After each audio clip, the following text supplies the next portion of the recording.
Right now, we're happy to be joined by Jeff Kerr from CBS Sports and 247 Sports, who's been doing a great job covering the Eagles. Jeff, thanks so much for joining us on Sports Talk this evening.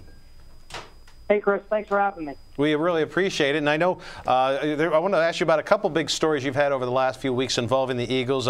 Some breaking news today. They signed a former Pro Bowl corner, before people get too excited, Corey Graham, but it does provide some depth at the cornerback position, too. Maybe you could talk a little bit about that signing by the Eagles this afternoon.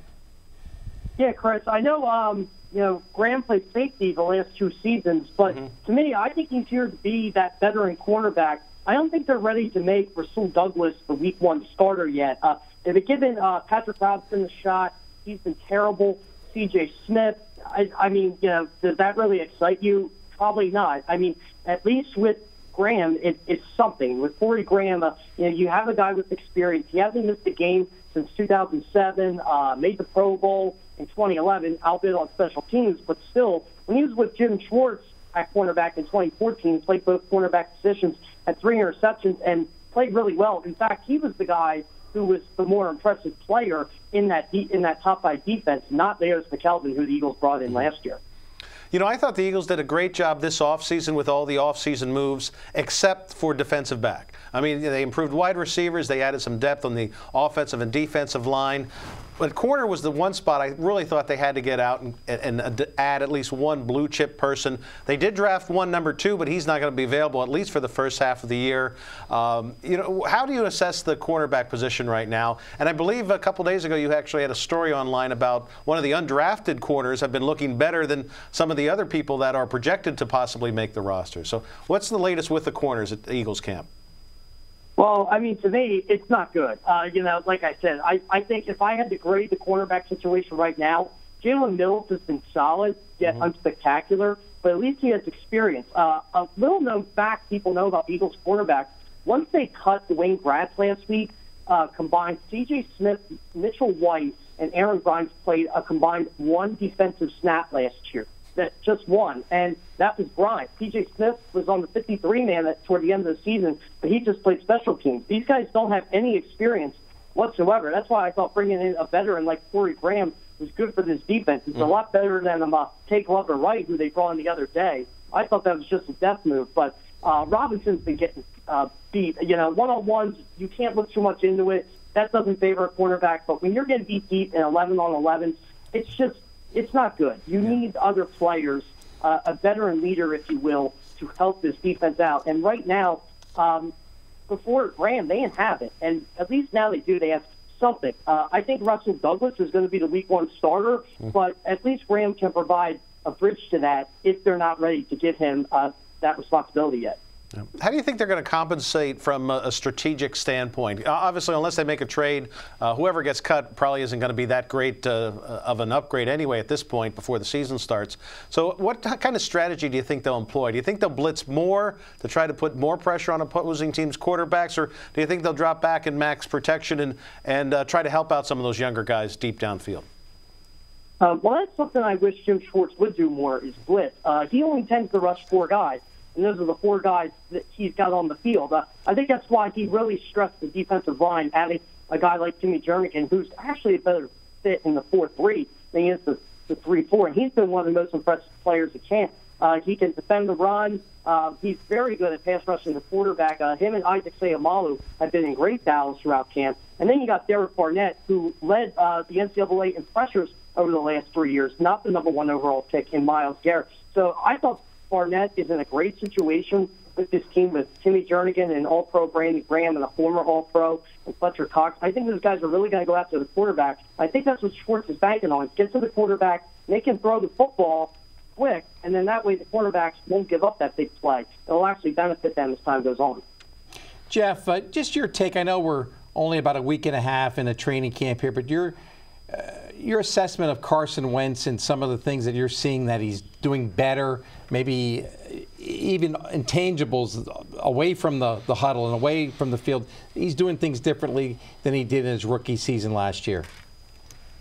Yeah, and Wentz admitted that it's been sort of a whirlwind for him. I mean, last year at this time, we were talking about if Wentz would even play in 2016, yet alone be the starting quarterback. an opening day. Remember at this time last year, we were talking about him being the number 3 quarterback, not even seeing a snap, and Doug Pearson didn't deny that. Now, when they traded Sam Bradford, Wentz only had 39 preseason snaps and 8 days to prepare for the regular season, and I thought he did a pretty decent job of that. And a lot of people thought this team was going to be a 5-6 win team. They overachieved. They won 7 games last year. Now Wentz knows he's the leader of the offense. He's the leader of the Eagles. You see him going to Fargo with those wide receivers. They're running a Rookies Got Talent night tonight. Actually, it's been all week where he's helping out the rookies. He's helping out a lot of these kids pretty much. And there was a story out the other day. I think it was I forget. It was probably like NFL.com or something like that said Wentz is pushing the Eagles organization to be great. And that's something we've never seen out of an Eagles quarterback. He had an excellent interview with Howie Roseman asking, what are you going to do to improve the wide receiver position? And Roseman said he never had a quarterback ask him that. Well, Roseman went out. Look what he got. Alshon Jeffrey, Torrey Smith, Matt Collins, Sheldon Gibson. The Eagles' wide receiving corps is as deep as it's ever been, and I think that's because of the leadership Carson Wentz has provided. Yeah, speaking of the wide receivers, Jeff, you had a great article about a week ago about Josh Norman and following up some trash talking with Alshon Jeffrey. Actually, he was trying to downplay it a little bit. But, normally I'm not into that, but I thought it was a little refreshing because last year the Eagles wide receivers were so bad, I don't think opposing teams even bothered to trash talk. They knew that they were going to have the advantage, certainly with their secondary. So talk a little bit about the improved wide receivers and about that rivalry and the back and forth that's going on between Alshon and Josh Norman with the Redskins. Well, it's definitely a one-sided thing because Jeffrey's been quiet on the matter. I mean, the only talk Jeffrey is doing is on his own quarterback saying he's going to make him an MVP. And, Josh Norman, he's pretty much saying, I'm going to shut down Alshon Jeffrey. He thinks he can get physical with me. Well, it turns out Alshon Jeffrey has gotten the better of Josh Norman over the last couple of years. I think he had 5 catches for 92 yards and a touchdown.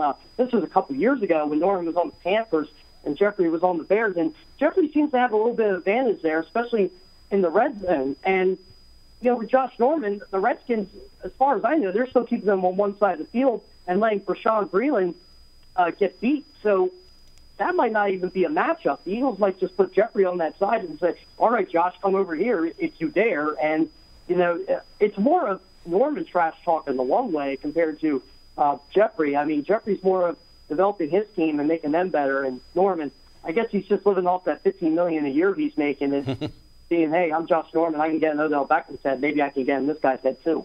Yep. We're talking with Jeff Kerr from CBS Sports, 24/7 Sports. You can follow him on Twitter at Jeff Kerr 247. Speaking of Aguilar, he's been out for 3 days out of training camp.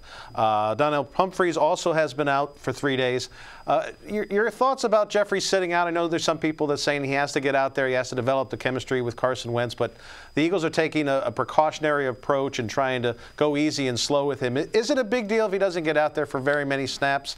And also about Humphreys, I thought he could be a key this year. Darren Sproles is a little older. Maybe he breaks down, and that safety valve that Sproles has provided for Carson Wentz last year was so important. I thought Humphreys might have had to kind of accelerate his learning curve and be more of a part of the Eagles' offense this year. So are either of those injuries a concern right now? To me, Jeffrey isn't a concern. In fact, offensive coordinator Frank Reich said it today, what we were talking about. It's precautionary. They really don't need him out there. He's got the chemistry with Wentz. He might not even play the first preseason game. This shoulder strain isn't anything serious. This was week 1. Alshon Jeffrey would be out on the football field. But it's not week 1. It's August 3rd. It's not September 3rd, which is key for them. You want to protect your investment. This is the guy who's going to take your offense to the next level. Why get him hurt in a meaningless full contact practice? That's for the kids. That's for the rookies. Pumphrey is a little bit concerning. I know he's been durable, but still, that hamstring injury, I had hamstring injury over the summer. They linger, and they linger a long time. I think they're just taking it easy with Humphrey, too. We might not see him till later next week. And I think it's good they have 2 off days in 5 days. They have a 10-10-10 tomorrow. It'll be easier for them. We might see Humphrey back on the practice field by Sunday, but right now it just seems like they're taking it easy on him as well. Yeah. Jeff, before we let you go, I know back in April you tweeted out Derek Barnett, Tim Jarnigan, Fletcher Cox, and Brandon Graham. What a scary defensive line that is. Has it lived up to the billing so far, and is it going to be the cornerstone and a big key for the Eagles' defense this year? That's the one thing I'm really looking forward to, Chris.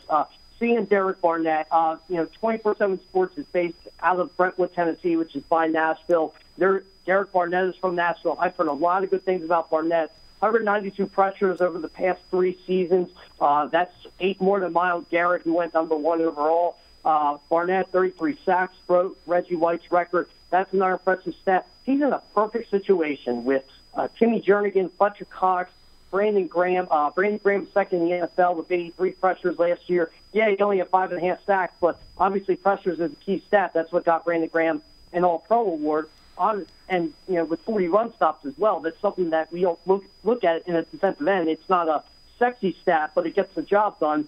Fletcher Cox won't double teamed anymore because of Timmy Jernigan and the presence he brings. I think Jernigan was one of the more underrated moves of the offseason. This front four, they're going to do some damage this year. And, I made a bold prediction last year. They were going to get 50 sacks. They were definitely on pace for that until they had 14 sacks in the final 10 games. I think that really hurt the pass defense as well, because in those final 10 games, the Eagles allowed 305 passing yards per game compared to 204. I think this defense, at least this front four, can definitely get 50 sacks this year with the talent that they assembled over the offseason.